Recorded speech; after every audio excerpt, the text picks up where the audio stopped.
Welcome to the Tyler Werner Show, discussing all the latest in Philadelphia sports. I just felt comfortable, confident and comfortable. The 0-2 pitch, swing and a miss, struck him out!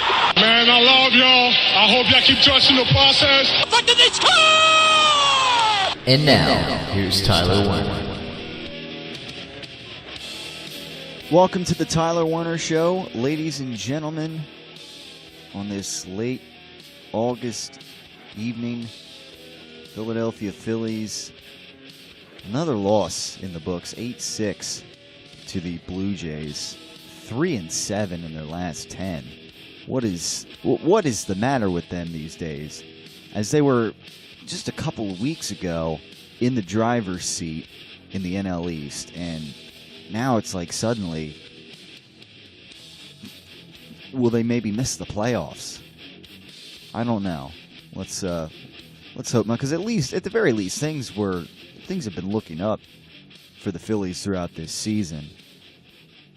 Now 9 games over 500, but nevertheless, we roll through, and at the end of the day, perhaps more interesting are, even though it's just only preseason, it's the woes of your Philadelphia Eagles in preseason. That's right. Shut out by the Cleveland Browns in Thursday night's matchup, preseason. All right, now is it... I guess I'll preface today's show with the theme of, is it time to panic? Well, like I said, I think there's a lot of overreaction going on to the overall concept of the Eagles now 0-3 in the preseason. A couple articles coming out from, USA Today, various other articles along the same lines of, time to panic or not, as Eagles' terrible preseason nears end. One out of NBCSports.com, no playoffs for Eagles, extinguishing NBC Sports Northwest's hot take. From a guy named Paul Hudrick, who, do we know who this is? Does anybody out there know who this is? Is it somebody out there who's just trying to get a hot take or whatever? Who is this? But nevertheless, we're going to talk about it. Are you...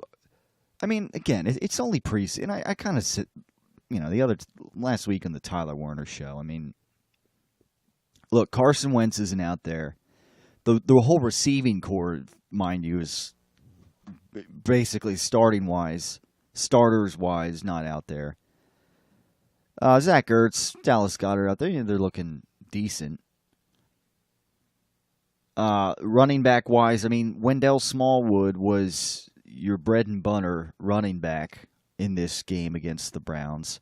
Foles is obviously the main concern here. Because What the hell?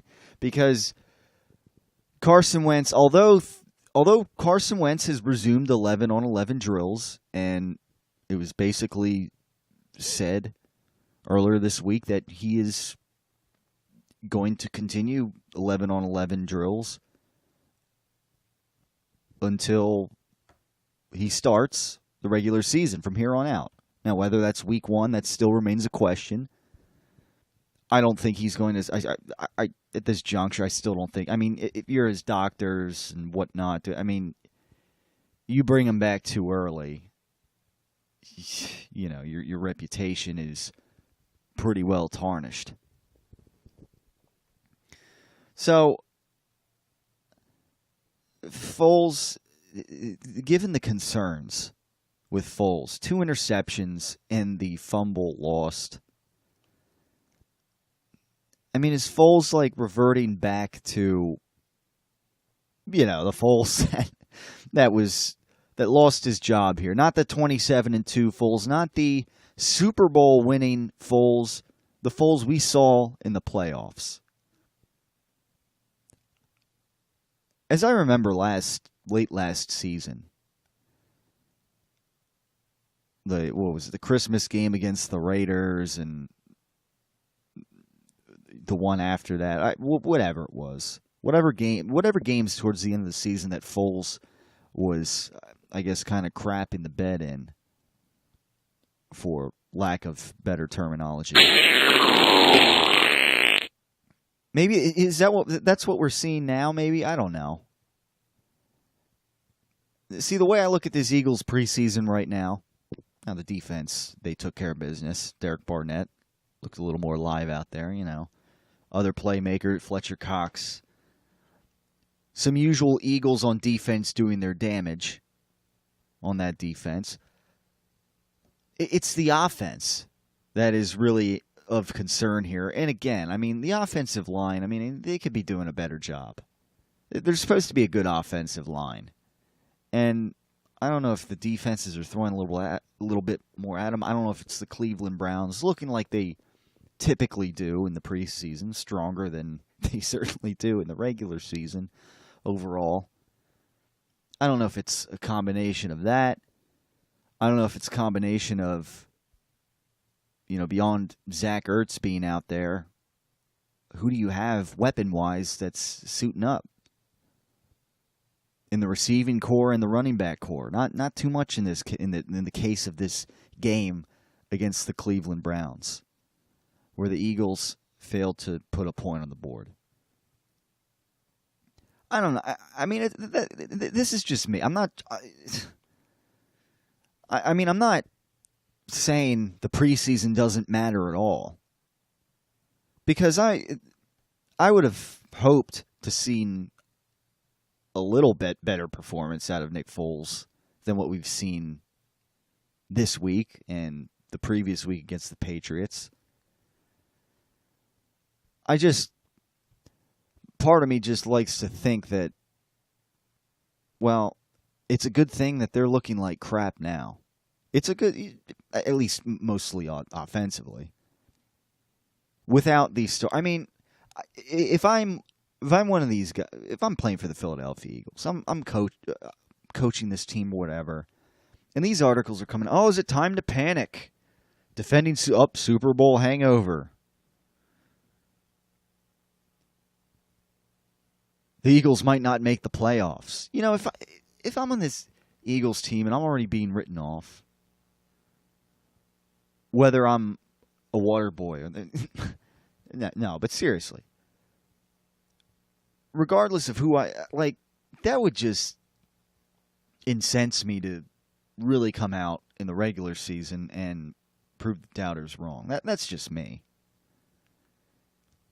Because it's easy. If the Eagles they're rolling through everybody in the preseason 3-0, then maybe they get caught with their pants down in the regular season with or without Wentz out there. I don't know. Of course, in this case, it's most likely without Wentz week 1. And maybe week 2. I don't know. That's the sense I get with this Eagles team right now. I'm not going to overreact about the preseason. Yeah, they're not looking good. That's for sure. There's some guys that, by the looks of it, really need to get it together. But I also don't want to forget. I don't want to forget that, the Eagles get wind of this, the regular season, that gives them more incentive to come out with whether it's Foles back there, whether it's Christian Hackenberg, but let's hope that's not the case. Whether it is whoever's out there lacing it up, week 1. This just serves as motivation. All right, everyone's in the preseason. Everyone's ready to write this Eagles team off. It seems overreacting. I don't know. I don't know. No, I don't want to say the media in general, but a lot of outsiders, I guess, and maybe even some insiders in the Philadelphia. Some people, they just tend to overreact. Or they want to grab onto that hot take and talk about it. Well, maybe, just need the 5 letters of 5 letters. 5 letters here. Thank you, Aaron. RELAX. Relax, everybody. Relax. We're going to be okay. Now, they come out in the regular season and they look like they're looking now, then we got a different story. Especially since at that point, they'll have more of their receiving core out there. They'll have their running back core out there. It'll be time to get, it'll be game day. Different ball game. So that's really what we're looking at here in this edition of the Tyler Werner Show today. And of course, against the Jets, the typical game 4 of preseason, it's going to be nothing but backups. Guys trying not to get cut. Last gas, chance to prove things. So basically, I guess we've seen the last of Foles until the regular season. I mean, you feel? I mean, I gotta admit, not just because he performed badly, but it just kind of reminds me that, well, sometimes Foles, like we say, it's like a box of chocolates. You never know what you're gonna get. What the hell? Like, we didn't know we were going to get the Foles we got against the Minnesota Vikings in that second half of the Falcons game and in the Super Bowl. Performance of a lifetime. Well, a couple performances for the ages in Philadelphia quarterbacking history. I also didn't know that Foles was going to play as poorly as he did late in the season, like against the Raiders and whatnot, and I don't know. So, I'm not ready to overreact here. Maybe, like I said, when it comes time for the regular season, it's a different ball game. So that's all I'm going to say. Maybe Foles comes out week 1 and he looks like he does in preseason. But I'm not going to quite jump to that extreme just yet. I'm not expecting him to come out and play like he did in the Super Bowl and against the Vikings in the playoffs and whatnot. But I'm not ready to jump off a cliff here and say, the Eagles might not make the playoffs. Or the Eagles won't make the playoffs, some are saying. Granted, this NFC, like I said, it's pretty stacked across the board. However, I don't think the Giants are suddenly going to be a division-winning team over the Eagles with Saquon Barkley, who's kind of nursing this nagging hamstring injury. I'm not the Cowboys. I think we know a little bit more about them. I think we learned a little bit more about them last year, and that running backs don't necessarily equate to, maybe the best running back in the league doesn't necessarily equate to an automatic playoff team. And the Redskins, I don't know what to say about them. I mean, are any of these teams, seriously, and this is with Carson Wentz coming back, maybe week 3. At this point, the way things are looking, I could see him being back week 3, ready to go, playing in the 3rd game of the season. So that happens. You got him for 14 of the 16 games, provided he stays healthy, which I would, come on. Let's not think negatively here. Let's not think, you gotta keep him sitting too long or much longer than whatever. I gotta think that this Eagles team wins the division, and even if they win 10 games, I think that wins this NFC East. I don't think too much of it this year. I don't see any. The Cowboys, I don't see any better than 9-7, maybe even 8-8. The Giants ceiling to me 9-7, 8-8. Maybe they're better than they were last year. But I don't think Eli Manning's going to rekindle some of his previous magic of several years ago. And the Redskins at this point are the Redskins. So let's try to calm down a little bit. Calm down. At least if you're not calm, or if you're out there grabbing on these hot takes that Eagles might not make the playoffs. They're looking terrible in preseason. They're 0-3 in preseason. Come on, everybody. Well, not everybody, but come on, panickers. All right, we're going to take our first break here on this edition of the Tyler Werner Show. Stay tuned for more after this. What defines the perfect ball? It's not just about size when it comes to Brady and Belichick's slow-cooked Italian meatballs. I've handled dozens of balls over the past week. We prepare our balls over time. The texture of the balls is very easy to identify. And that slow-cooked texture is one of the qualities that make Brady and Belichick's meatballs stand above the rest. But it's also Brady's unique rubbing process that only he has the authority to perform. When I pick those footballs out, to me they're perfect. I don't want anyone touching the balls after that. I don't want anyone rubbing them. To me, those balls are perfect. Once the balls reached an equilibrium, we're down to the rubbing process. Brady and Belichick's slow-cooked Italian meatballs. When you're looking to make it a pasta night or doing a little catering, like Brady would say, to me, those balls are perfect. It's no big news flash that many people, you included, eat as a way to medicate themselves. You can choose to worry about it or not. You can choose to panic about your situation or not. It's clear what you must do in order to make important changes. 5 letters here. RELAX.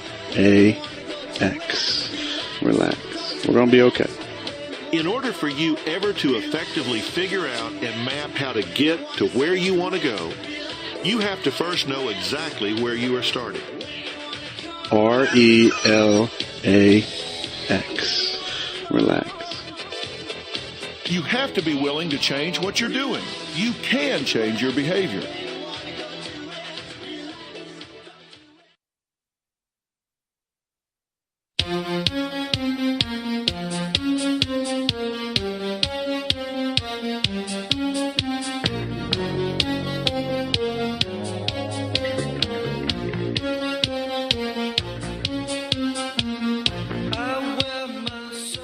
Yes, ladies and gentlemen, we're back on the Tyler Werner Show.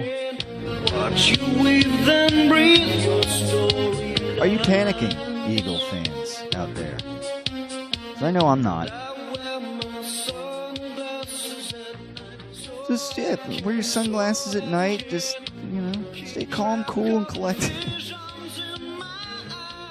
So, we'll get into this today on the Tyler Werner Show. Of course, we have the USA Today article, "Time to Panic or Not," as the Eagles' terrible preseason nears end.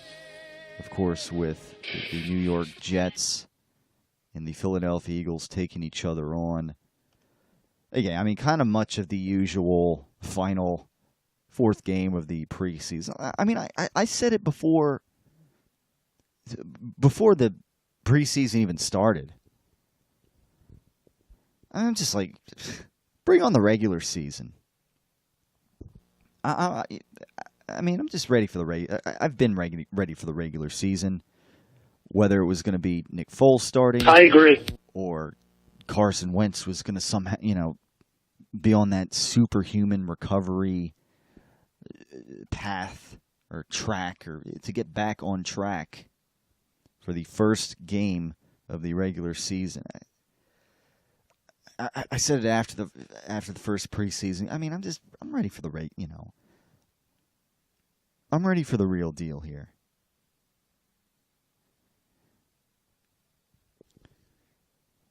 You know, people were saying, too, about the whole thing with... the Patriots looking like they, they wanted to get revenge on the Philadelphia Eagles, and it's the rematch of the Super Bowl. So, come on, it's a preseason game. Give me a break. So, in a nutshell, that's kind of been my whole thought, even before these quote-unquote terrible preseason performances have occurred. I want to get to this article first, though. This good old hot take article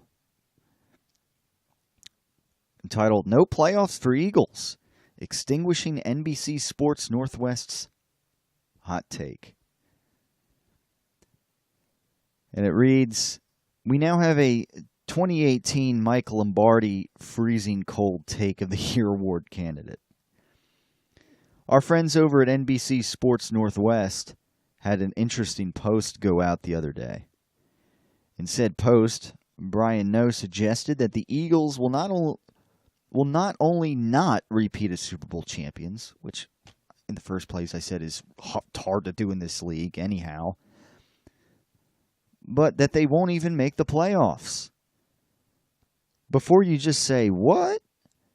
And click off this post after reading that liquid hot magma take, please stick around while I shred this gentleman's argument to complete nothingness, point by point."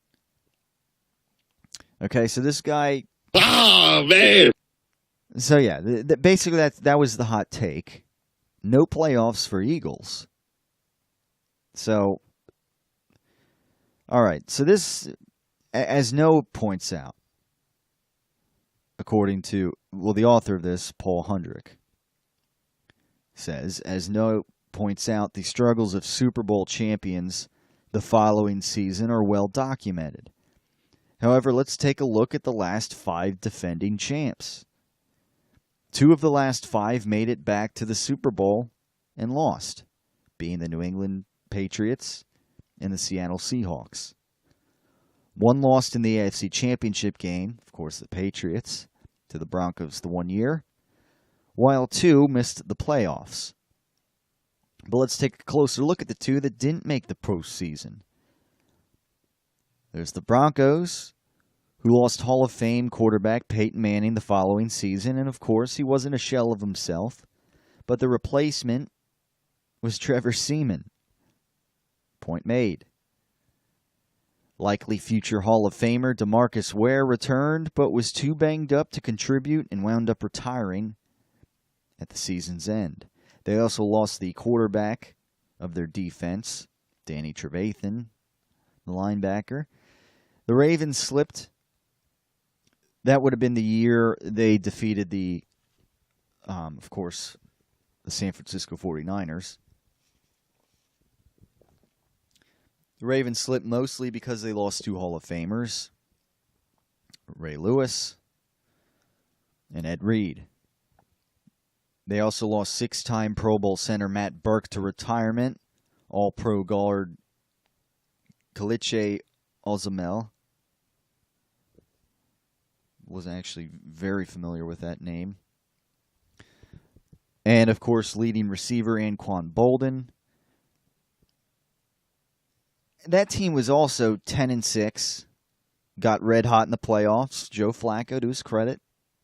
See, Joe Flacco played kind of like Nick Foles played in this past year's playoffs.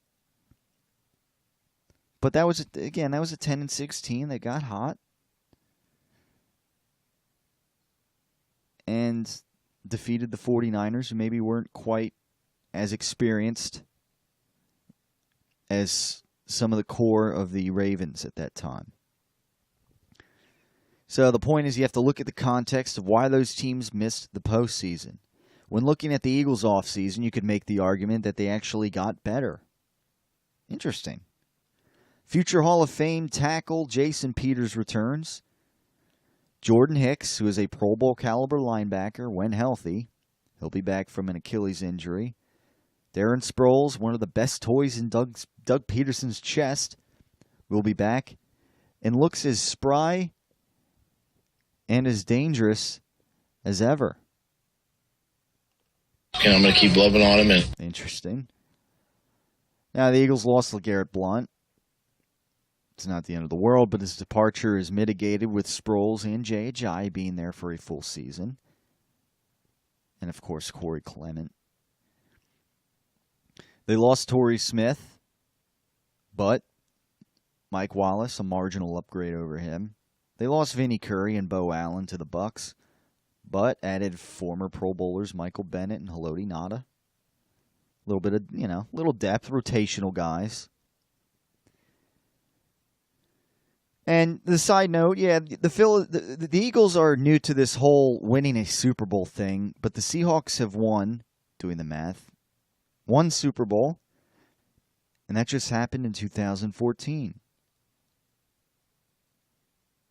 But I suppose you guys have extensive knowledge of championships, given the mighty Portland Timbers won their MLS Cup in 2015. So taking a shot there, given that now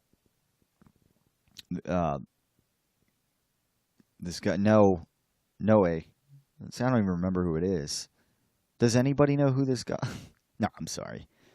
But no, Paul Hundrick writes this, and basically, as Noe points out, from Portland, or I'm sorry, as Hundrick points out, Noe is from Portland now, doing on AM radio, a talk show, whereas previously he had been on ESPN.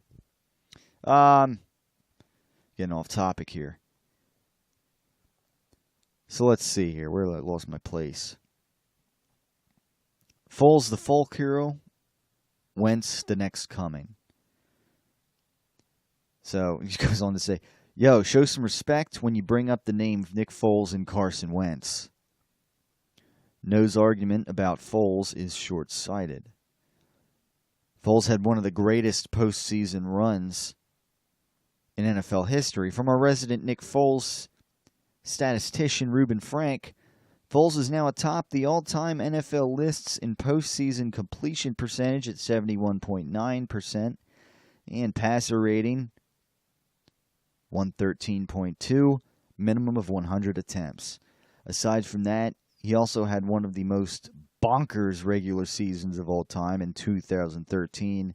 Of course, the old 27 touchdowns and just 2 interceptions with the 119.2 passer rating. You can't just focus on his struggles and ignore all his success. Well, I mean, at that point, I don't really have to look that far back. All I can say is that, again, it's like Foles can be hit or miss. The end of just take last season, for example. Take more recent history, and you find that, well, Foles at the end of the regular season last year didn't look like he had much of a place here as backup quarterback. But the way he performed in the playoffs, to much of our surprise, showed that, well, Foles, in the right circumstances, can play pretty darn good. You just never know. And now we're seeing in the preseason, turning the ball over multiple times in, half of play. And just not looking too sharp these last couple of weeks. Like I said, maybe Foles is like a box of chocolates. You never know what you're going to get. No, as for Wentz, yes, him coming back from his ACL injury isn't great, but let's not forget that he was that dude for 13 weeks last season. He would have ran away with the MVP had it not been for the injury. The guy also threw a touchdown on the very next play after blowing up his knee. He's also looked pretty fantastic considering he's under 9 months removed from surgery. You can bring up Robert Griffin III, who struggled to regain his form after his knee injury, but conveniently left out Adrian Peterson, who ran for over 2,000 yards 8 months after surgery. And with the whole RG3 thing, I never thought he was... I mean, I knew he was kind of right. He was a running quarterback, and I think that was all there really was to it. So yeah, and Adrian Peterson running for over 2,000 yards 8 months after surgery. From my perspective, the Eagles have the best quarterback situation in the NFL, with the Super Bowl MVP serving as a backup to a future MVP. Yeah. Almost done here. Schedules change, and luck is what you make it. Hendrick writes, I'm only going to gloss over this because they're silly arguments. As No even said, things change so frequently in the NFL, it's impossible to know in August which games will be tough. So analyzing a, quote, brutal schedule in August just seems pointless.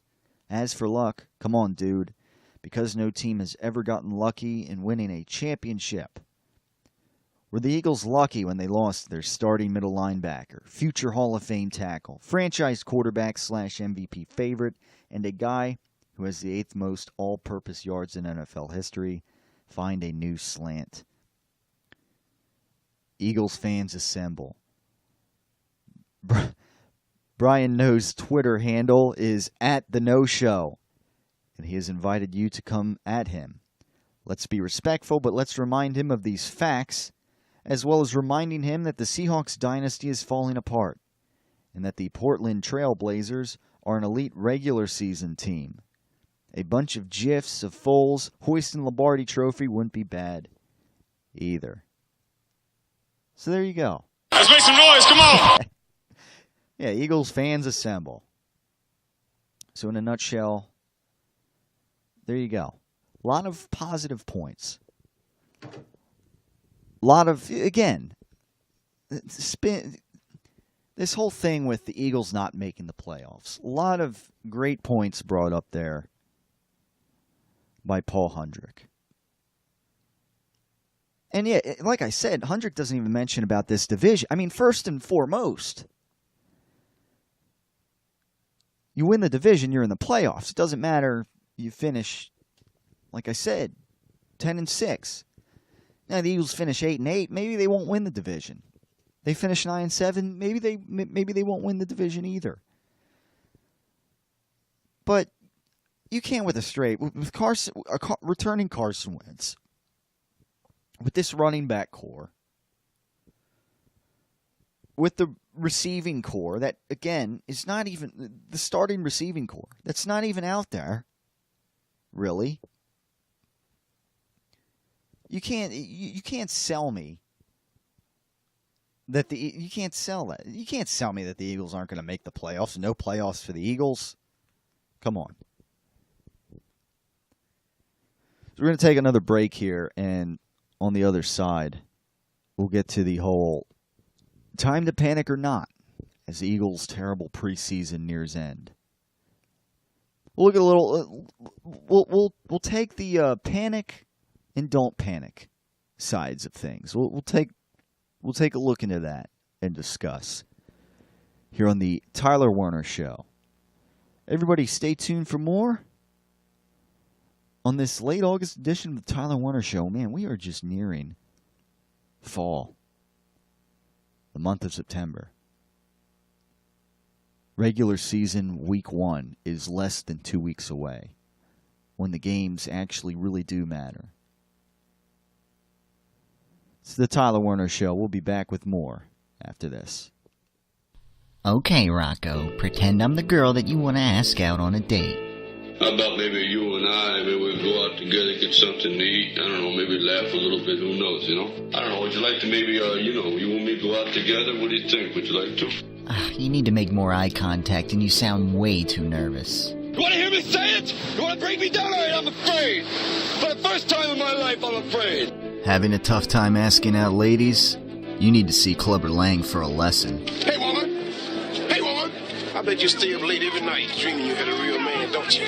I tell you what, bring your pretty little self over to my apartment tonight, and I'll show you a real man. Build confidence with the ladies like never before with Clubber Lang's dating services. The most highly recommended in all of the Delaware Valley. I am ranked number one. One! That means I'm the best.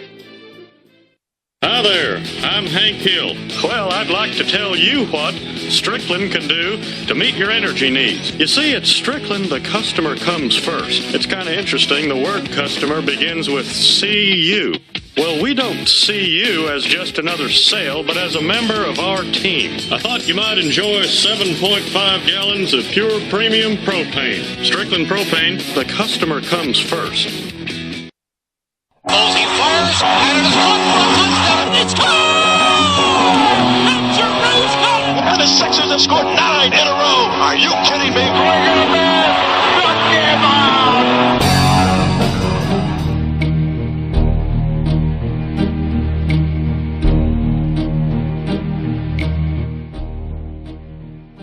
Ah, yes. I remember these days. Well, particularly that bit of intro there in the very beginning with the Folsey fires and it's caught for a touchdown. 5 letters here. R-E. We play this music to relax. Relax. For the panic. We're gonna be okay. Are we panicking? Do we have, like, is this preseason? 5-0 shutout to the Browns. Is it worth panicking over? Well, I guess I'm open-minded. I want to try to take, because my initial instincts are no. Like, come on. As I said earlier on in the beginning of the show, let's relax. But let's take, I mean, I'm not all the way on the whole side of, oh, it's only preseason, doesn't mean anything. Like, I'm not all the way on that side, but at the end of the day, again, I take what I see here. I look at who's playing. I take into account that Foles can be up and down, and that this Eagles team getting, I guess, looking like they're out there caught with their pants down now, is all the more reason for them to come out in better form in the regular season. I mean, let's not forget too with the Browns. Seems like every year in the preseason, I mean, they're 2-1, so they're not undefeated in the preseason. But let's get on to this article and discuss. By Martin Frank, the Delaware News Journal. Just this earlier this afternoon. Updated, actually not too long ago. Time to panic or not as Eagles' terrible preseason nears end. The hand-wringing about the Eagles' putrid preseason is already in full force after a pathetic 5-0 loss to the Cleveland Browns on Thursday night. See, already, like, you know, it's preseason. Yeah, I know it doesn't look good on paper that they lost 5-0, that they didn't score a point. So here we go. Putrid preseason after a pathetic 5-0 loss. But it's not all doom and gloom. Sure, the first-team offense has looked awful so far, particularly Super Bowl quarterback MVP Nick Foles, who led 10 drives in a total of 3+ quarters of work and produced 0 points. The starting defense, meanwhile, has looked dominant for the most part. Fletcher Cox has been a force at defensive tackle, and Sidney Jones, the second-round draft pick last season who sat out all but one game with a torn Achilles, is proving to be a contributor in the secondary. So do we panic over this 0-3 start with the start of the regular season, less than 2 weeks away. And the Eagles still uncertain as to whether their starting quarterback is going to be Foles or Carson Wentz. Again, for all intents and purposes, I'm going with it's going to be Foles. The doctors are going to play it safe and yada yada. All right, so here we go. We get alternating between panic points and don't panic. Flip side. So panic. It's a fact that no team has ever gone 0-4 during the preseason and then won the Super Bowl since the NFL adopted the 16-game schedule in 1978. If the Eagles lose to the Jets this coming Thursday, they will be 0-4 in the preseason. That's very possible considering that Eagles coach Doug Peterson has pretty much ruled out both Wentz and Foles in the preseason finale, and probably anybody else who's either a starter or a key contributor. That means Nate Sudfeld, Joe Callahan, and Christian Hackenberg will be the quarterbacks against the Jets. Oh my. So here's the don't panic flip side. Perhaps just as telling is the fact that only 2 teams that went 4-0 in the preseason have won the Super Bowl. Meanwhile, the 2008 Detroit Lions won all 4 preseason games, then went 0-16 in the regular season. All right, here's another panic point. Foles looks lost at quarterback. In 3+ quarters, he has thrown 2 interceptions, lost 2 fumbles, and was tackled in the end zone for a safety. Not even Foles was buying the excuse that he hasn't had several starters on offense. Left tackle Jason Peters, running backs Jay Ajayi and Darren Sproles, and wide receivers Alshon Jeffrey, Nelson Aguilar, and Matt Collins. Foles said, "We had opportunities Thursday to score, and we made mistakes. We hurt ourselves. There was no reason we couldn't put points on the board. I had a turnover in the red zone. That hurts us." So there we go. Honest Foles there. That pisses me off. Yeah, Foles ain't going to make excuses. Here's the don't panic flip side. Foles has been awful before, only to come roaring back. Go back to the final 2 regular season games in 2017, which I was discussing multiple times earlier in the show, when Foles completed just 47% of his passes and had a quarterback rating of 48.2. Then Foles figured it out and led the Eagles to the Super Bowl and was the MVP of that championship game. Go back to 2013 when Foles threw for 406 yards against the Raiders and tied an NFL record with 7 touchdown passes. The game before against Dallas, he was 11 of 29 for 80 yards.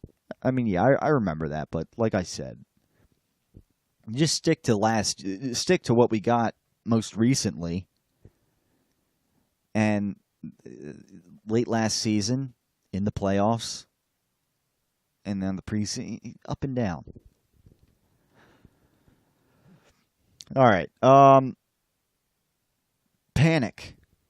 We still don't know what to expect from Wentz when he returns, or if he'll return in time for the season opener against the Falcons on September 6th.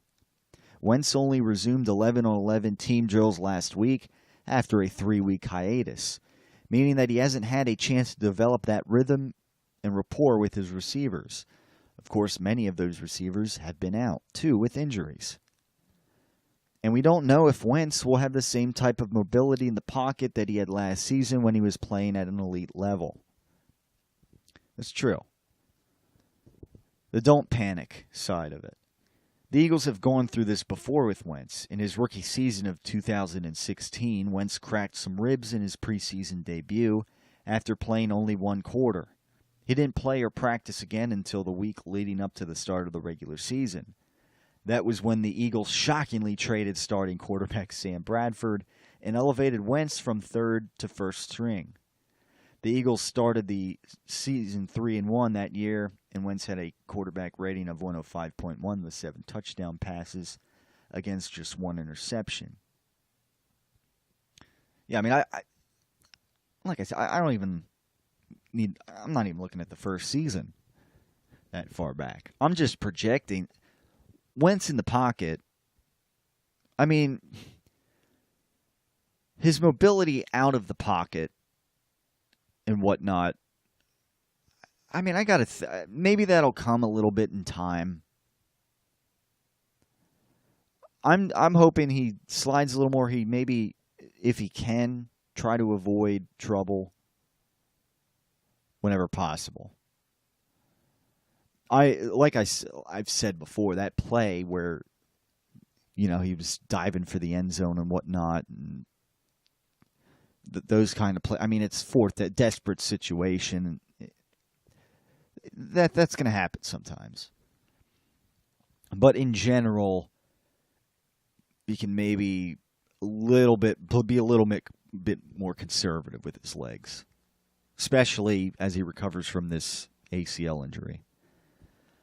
But the things he can do on the move,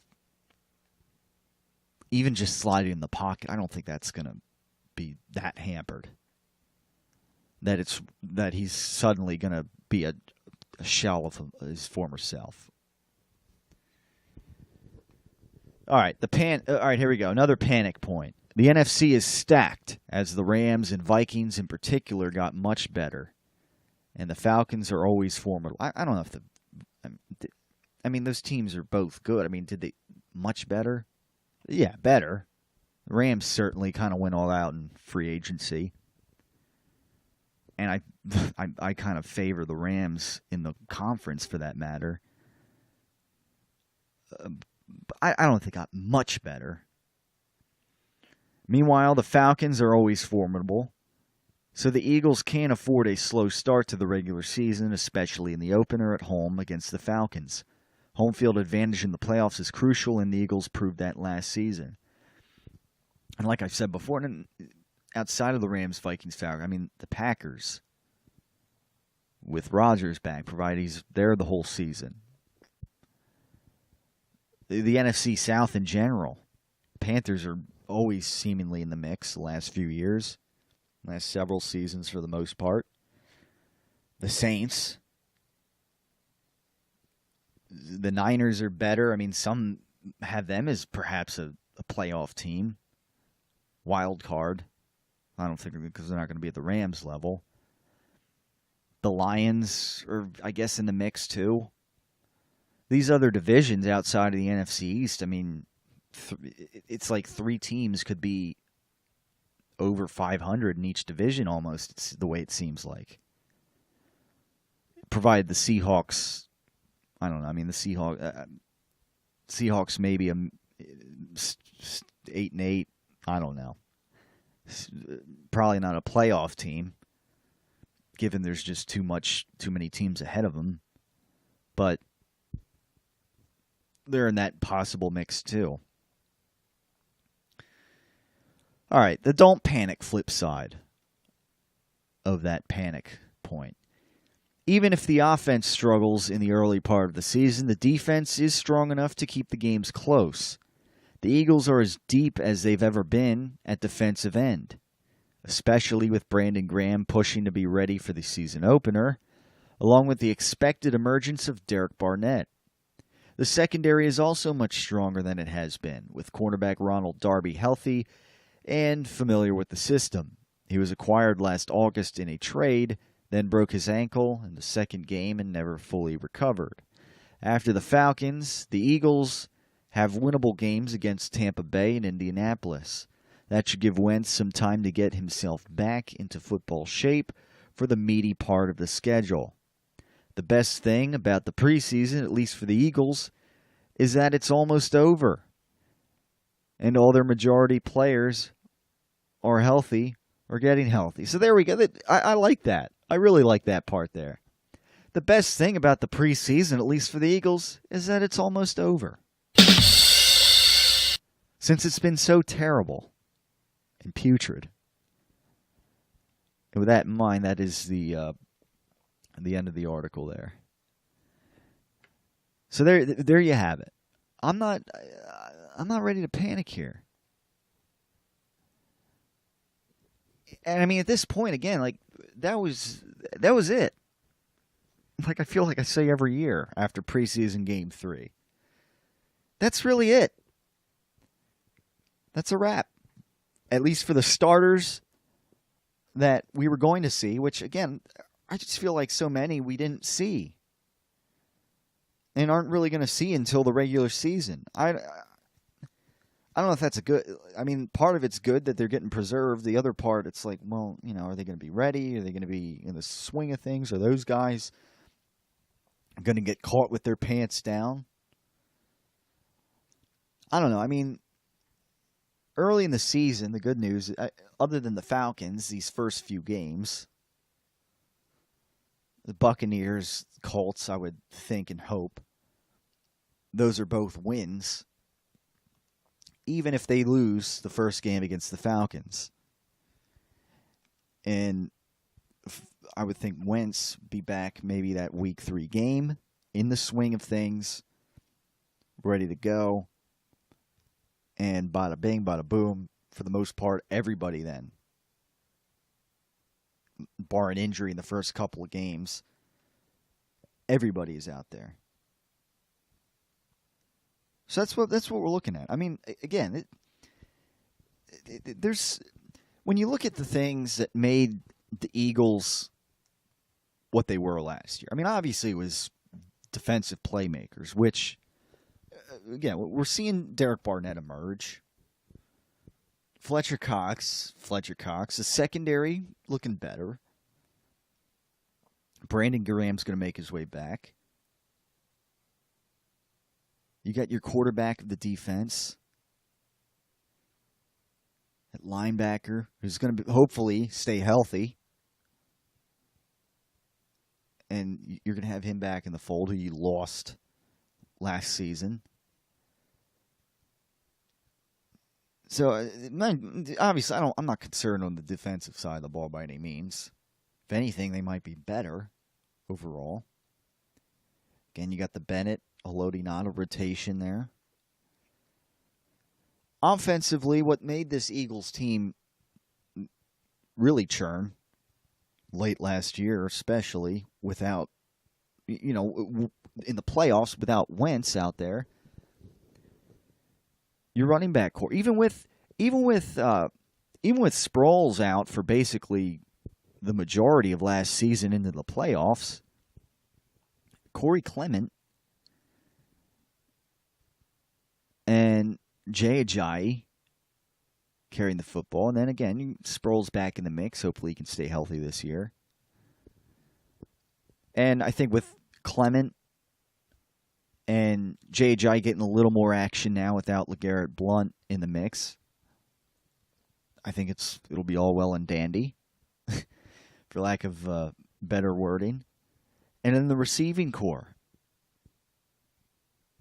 again, Alshon Jeffrey's not out there playing right now.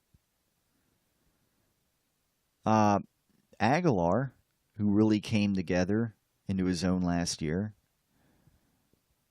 becoming a decent receiver. He hasn't been out there. Matt Collins, decent change-up guy. He hasn't really been out there either. Mike Wallace is So and then of course Zach Ertz and Goddard have been out there. They've been contributing,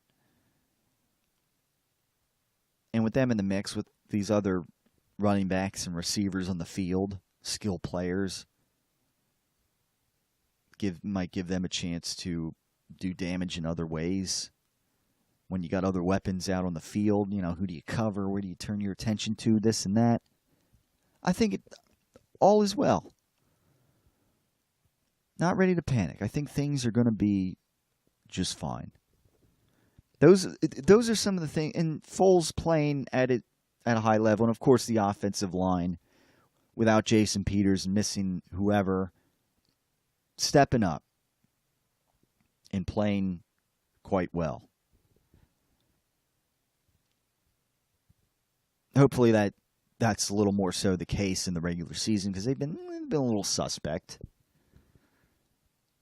But at the end of the day, I think things will be all right. the things, in particular with the offense, things that we saw make this Eagles offense churn like it did last year, whether Foles was out there or whether Wentz was out there, especially if Wentz is out there. I think we'll start to see that stuff again. And then this whole 5-0 putrid loss to the Browns in the preseason will seem like an afterthought. I really think it will.